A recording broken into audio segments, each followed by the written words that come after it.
Best example of the ways in which copyright law undermines everybody's interest is the Grey album, which was produced by a DJ known as DJ Danger Mouse. Danger Mouse was inspired by Jay-Z's Black Album and the Beatles' White Album, and so he took the vocal track from Jay-Z and samples of the musical bed from the White Album and mixed them together in a brilliant way. Ultimately, it was probably the most successful album of 2005. If it had actually been sold, it might have been the biggest hit of the year.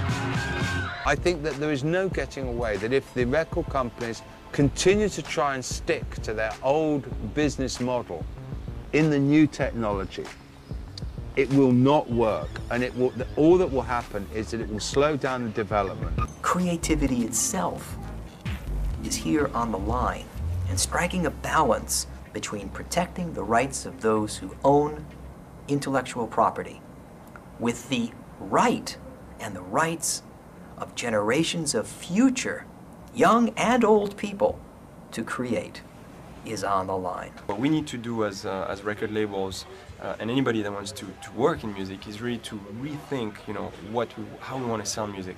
If you go to Africa, the Nigerian cinema is nowadays the largest movie makers of the world. Nigeria has been the first country in the world to accept and, develop digital video as an origination format for feature films. Nigeria was the first country in the world to make direct-to-video as the first line of release. The interesting thing about these emerging cultural industries is the fact that they are very innovative in terms of business models.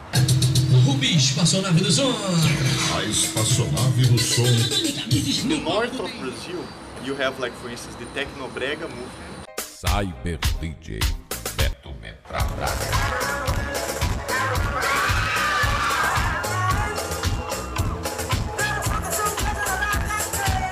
They already realize that CDs is not a good business model anymore. CDs are merely an advertisement. They organize the parties in the weekend, and then you have 5,000 people going to your parties.